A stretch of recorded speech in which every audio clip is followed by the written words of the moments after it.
Hey, I want to show you something. Look right here in the water. You see all that green stuff right there, that good looking green vegetation? A lot of largemouth bass love to swim around that stuff. Coming up in the next half hour, we're going to explain to you why they love it and how you can catch them. I love grass bed fishing. We're going to do a lot of it coming up. This is Fox Sports Outdoors. It's time now for your weekly fishing reports and real-time outdoor news from the Southwest region. This is Fox Sports Outdoors Southwest. As I've traveled all around the United States and fished for a living for almost 40 years, there's one style of fishing that is as consistent to locate and catch largemouth bass as any other. It's grass bed fishing, aquatic vegetation. It comes in all shapes and sizes and varieties, from milfoil to hydrilla to pondweed, some call it duckweed, reeds, cattails, lots of different kinds of aquatic vegetation. On today's show, we are going to talk about some of the subtleties, some of the technique involved in finding largemouth bass living around these magnets called grass beds that pull them in. Talk about why they're there, how you can make some of them bite. To help us do that, I'd like to welcome you into one of my favorite lakes in Central Texas. This is Lake LBJ, Lyndon B. Johnson. This lake, as you can see here in the background, it's got lots of boat docks and lots of shoreline cover. We're staying off of that today. We're going out in the main part of the lake, finding these grass beds and showing you how to catch some of your very own in your favorite lake where you live. While we're doing that, we're taking you around the region for this week's fishing reports from our expert team of insider reporters with the latest from your favorite lakes, rivers, and bays. So right now, the Nitro Z8 gets launched into LBJ, and we take you back to the FSN studios to get it started with your weekend plan. Hello everyone, let's take a look at the projected game fish activity for the weekend. The Salooner tables are listing fair action for both days, with peak morning hours starting before sunrise. Expect the best afternoon conditions to begin at 5:22 on Saturday and 5:15 on Sunday. Also, keep in mind that daylight savings time ends early Sunday morning, so remember to set your clocks back 1 hour. The sun will rise at 7:44 and set at 6:37 on Saturday, while Sunday's sunrise will take place at 6:45 with sunset happening at 5:36. And evenings will feature a moon that is 78% visible. Stay with us, fishing updates from around our region are on the way. And I'll return with Edwin Evers on this week's Ask the Pro. Fox Sports Outdoors is brought to you by Tracker Boats. It's more than just a boat, it's a tracker. By Costa Sunglasses, see what's out there. By Mercury Marine, official outboard of Fox Sports Outdoors. And by Lowrance Electronics. Find, navigate, dominate.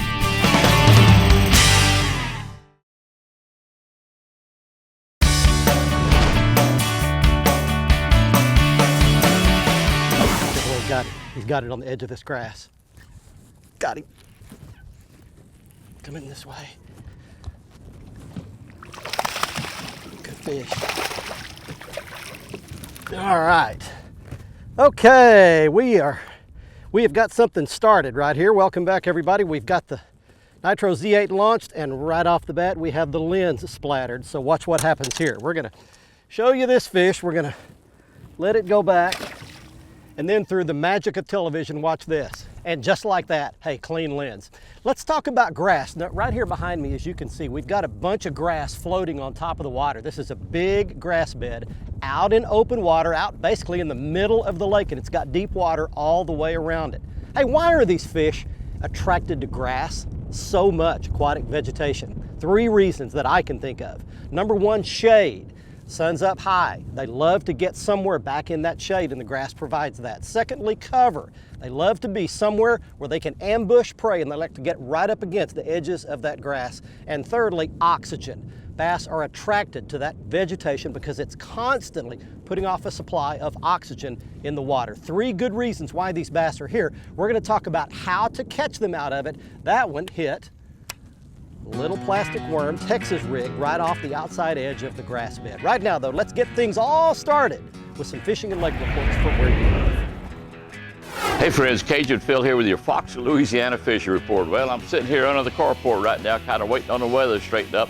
Our guides are doing the same thing down in Hackberry, Louisiana. We have had rain on and off now for the past 3 days, lots of wind, but I tell you what, we're still catching lots of fish. Our guys have been coming in each and every day with 20, 30 to 40 plus trout with a good limit of redfish all alone. They're also starting to catch some nice flounder for a change. There for about 2 weeks they were catching nothing but little males. Finally start picking up, catching some big female flounders. Right now fishing is good all across the state, honestly. Delacroix, Hopedale, Shell Beach, Slidell, I tell you what, everywhere we talk, home in Louisiana, every guide I talk to is catching speckled trout and redfish. So fishing is good all across the state. You just got to watch this bad weather right now. Well, as far as the bass fishing goes, this weather is going to mess up the Calcasieu River and the Sabine River for a few days, maybe even a week or so. A lot of water going to be coming down. It's going to be kind of off color. The fish are still there. It's been really good right ahead of all of this rain. The only other thing is it is going to raise up a lot of the lakes that have been really low. And I tell you what, this rain right here is not hurting anything because we needed it real bad. So we can kind of handle a little bit off and on fishing, but I tell you what, if you do go out there in the water, be safe. Got any bad lightning or wind, you know, watch out, be careful. Fish. Got it. Down in that grass. Come aboard, buddy. Oh, he's wild. Let me explain. Just a little healthy chunk right there. Let me give you a little explanation of what's happening here. We are on top of a big, thick grass bed. It's in about 10 or 12 feet of water, but the grass grows all the way up to the surface. Now, here's the deal. That's a Jean LaRue three-legged frog, and I was gonna throw it across the tops of these grass beds, and you can catch them that way, but it's gotta be early.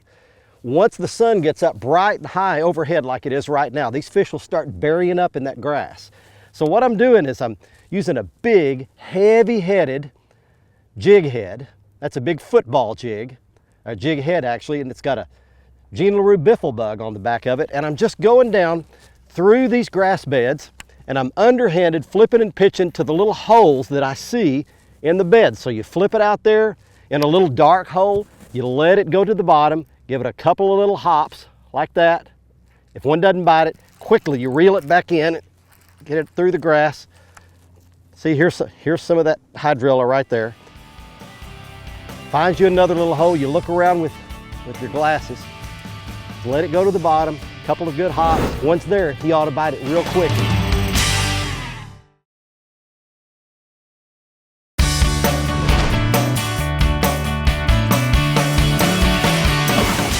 Got one down in the grass.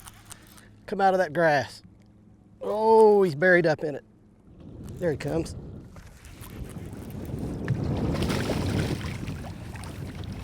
All right, there's a fish. Welcome back, everybody. Long, skinny chunk right there. Just an LBJ bass, and I want to show you something.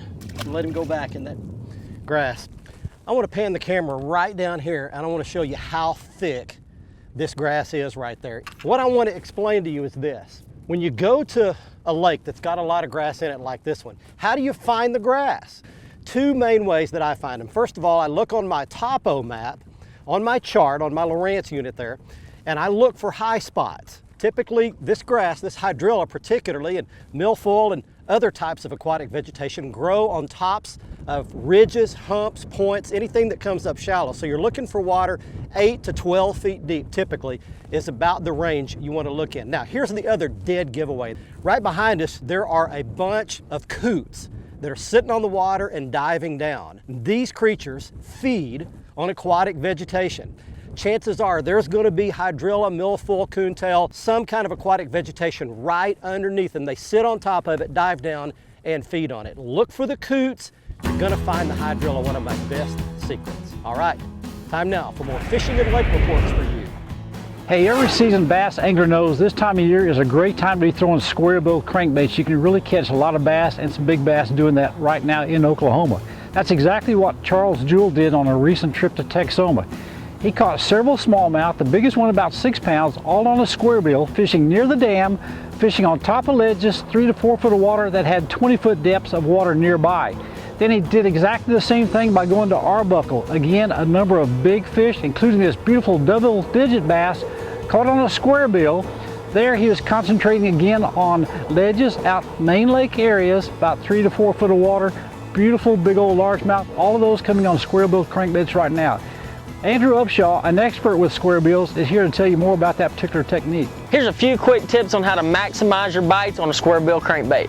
First off, you need to pick the right one. I have the Echo 1.75 by Rattle Trap. It's a rattling square bill. It's a great way to catch fish. Comes tuned right out of the package. In case your square bill doesn't come tuned out of the package, if it starts kicking to the right, you tune your eyelet to the left with a pair of pliers, and vice versa. Another tip is to make sure you have the right equipment. Here I have a moderate action rod and a 6/8-to-1 bait casting reel. I load it with 15 to 17 pound line. That gets me the right depth of the water, anywhere from 2.5 to 4 foot of water. One tip though, if you're making really long casts on those ledges like Charles was doing, you want to keep your rod tip low to maximize your depth. This will really help you out and catch you a lot more fish. Hey, square bill crankbaits in Oklahoma, you need to be tossing them right now, but one thing about it, you can't catch them if you don't go. Got him. Oh, he's around something. Come loose. That's a tree or something. Let's see. He came loose. How about that? Came loose. Let's see what I got. Decent fish. That's a fat one right there. How about that one? All right. We got a chunk for you. Little plastic worm, Texas rigged. Drift by the shadow here and just give you a good shot. That one's actually got a belly on him. That's the first one. We've caught several fish today, but that's the first one that's actually got a little belly on it right there. All right, that fish goes back. And before we go to this next break, I want to mention to you about some of these grass bed edges. You know, edges are real key when you're fishing grass beds.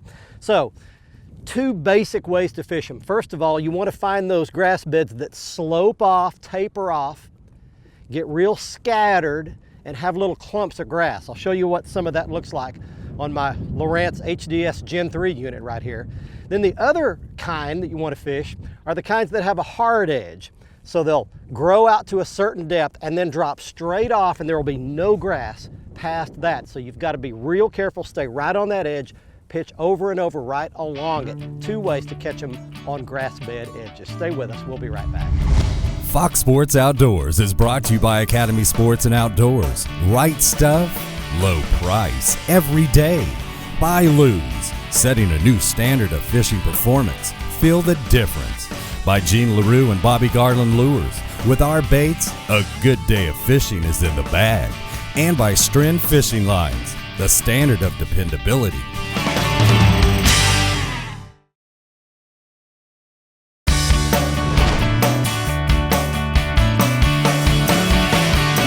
This one's got it. Got my little grub. Got him, got him. Come up here, partner. All right, that's a good little chunk. Hey, well, everything has changed now. There's a good bass for you right there. Let him go back. Away you go, buddy. And we have moved, as you can see. We're still out in the middle of the lake. But early in the mornings, when those fish are up on those grass beds, you can catch them the two ways we talked about earlier. Looking at the grass with your eyes, not your naked eyes, with your polarized sunglasses on. I've got my Costas on here. As you can see now, the sun is straight up overhead. It is very bright out here, and these fish are going to tend to get finicky and go deeper. So what we've done now is move to the outside edge of the grass beds. Now you can't see these with your eyes. You have to see them with your electronics. So I'll show you a quick shot here of my Lowrance HDS Gen 3 unit, and you can see that we're on the outside edge of a grass bed. You can see all this grass right in here up shallow, up in 8, 10, 12 feet of water, and then it drops off the outside edge. So these fish will tend to migrate down deeper, and they'll relate to that edge running up and down the edge of the grass bed, and that's what they'll use as an ambush point to feed on prey, shad mainly, swimming by. So, sun gets high overhead, move deeper, gone to finesse tackle, spinning rod, light line, 8-pound test, and I'll show you the little grub a little bit later. That'll work. once they get finicky. Let's get you some more fishing and lake reports from your local area. Hi folks, this week's Lone Star Lakes is brought to you once again by the good folks at Hitch It Safe, makers of the most innovative and effective trailer hitches and locking devices on the market today, and they're made right here in the USA. Now this week we're going border to border bass fishing. We're going to start on Lake Falcon on the Texas-Mexico border. Once known for fantastic trophy fishing, the big fish have fallen off just a bit on that lake, but the numbers are fantastic right now. You can catch all the 2 to 6 pound fish you want in somewhere between 5 and 15 feet of water using swim baits, Alabama rigs, and diving crankbaits. Now up at Ray Roberts, there's a fantastic spinnerbait bite going on. Use your chartreuse white, or red spinnerbaits in about 5 to 8 feet of water for Ray Roberts bass. And finally, up on Texoma on the Oklahoma-Texas border, smallmouth bass have moved fairly shallow for smallies, up to anywhere from 12 to 8 feet deep. Use hair jigs, grubs, or finesse worms along the rocks around Eisenhower Park to catch those Texoma smallies. That's this week's Lone Star Lakes, brought to you once again by Hitch It Safe. Now let's check in with Mr. Bill Olson. He's on the coast. Hi folks, Texas Outdoors Journal brings you this week's report, and our November issue is now on sale on newsstands just in time for fall deer, waterfowl, and other hunting seasons, as well as great fall fresh and saltwater fishing updates. Pick up a copy of Texas Outdoors Journal on area newsstands or subscribe securely at texasoutdoorsjournal.com or call 800-222-4TOJ. Well, we may be heading into an extended period of blustery weather along the Texas coast if extended forecasts are correct. Strong northerly winds associated with cold fronts and strong southeasterly winds, once the fronts have passed, will keep anglers busy trying to find fishable waters. Anglers will need to look for protected waters in the marshes, along shorelines, and behind barrier islands. Now, incoming fronts are blowing water and bait out of the marsh areas on the upper coast all the way south to West Matagorda. Caution, though, is urged when fishing the birds in open water. Now, on the middle and lower coast behind the barrier islands, as well as on flats, are good options to catch redfish and black drum. Speckled trout will be working the shorelines on Spoil Islands and backsides of Matagorda, St. Joe, Mustang, and North and South Padre Islands. Flounder are also starting to show up along the shoreline flats and adjacent to deeper water. This weekend, Saturday has a double tide schedule of 2 high and 2 low tides. This Sunday has a single tide schedule of 1 high and 1 low tide. I'm Bill Olson, and I'll see you on the coast.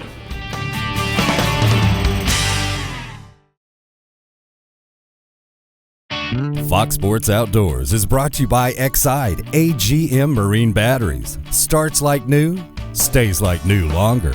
By Motor Guide Trolling Motors. Introducing the XI5 for ultimate boat control. By Fort Worth Nissan. Fox Sports Outdoors is powered by Fort Worth Nissan.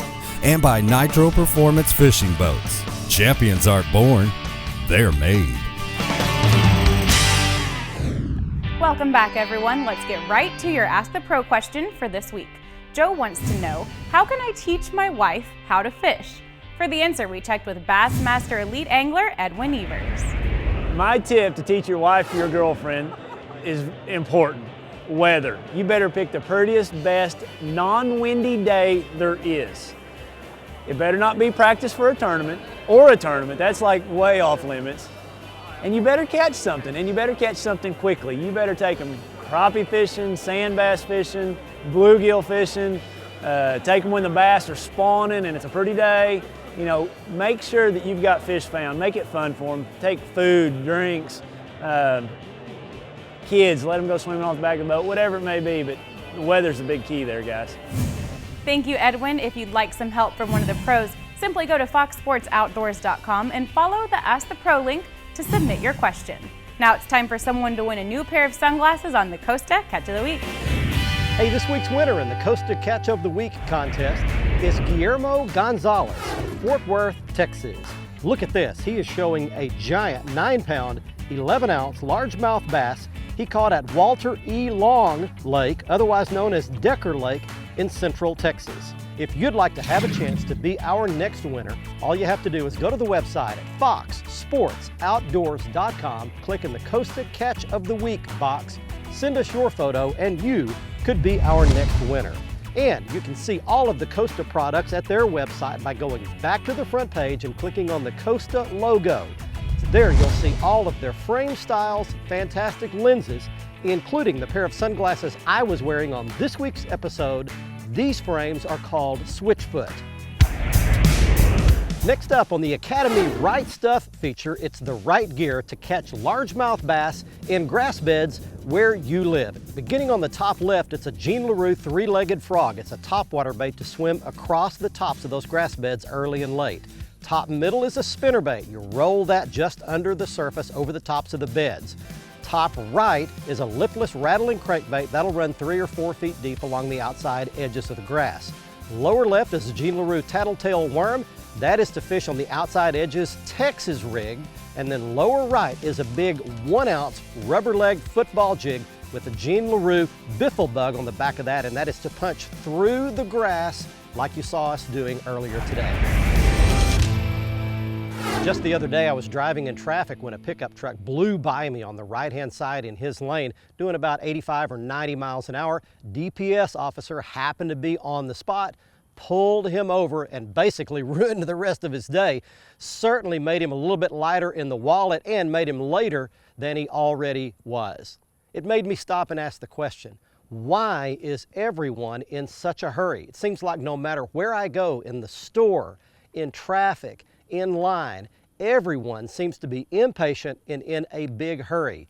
Here's a question for you. What would happen if we all slowed down just a little bit, took a little more time? I have a feeling that all of us would feel a little less stressed and have a little more time to interact with the people around us. In order to do that, we would have to stop and on purpose clear our calendars a little bit, schedule a little extra time, and then slow down and take our time on purpose. It would be something like the Mac Davis song back in 1964 called Stop and Smell the Roses. We'd all have time to do that just a little bit more. Hey, don't forget to join us for next week's episode. We'll be on special time of 5:30 p.m. next Thursday with the repeat airing Saturday morning at 7:30. And you can always catch the latest episode of the show 24/7 right on the front page of the website at foxsportsoutdoors.com. Right below that, you can click on the archives and see all of our past episodes from the rest of this season and even back to the last couple of years. You can see all of our preview clips and lots of product and how-to videos if you click on that how-to link as well.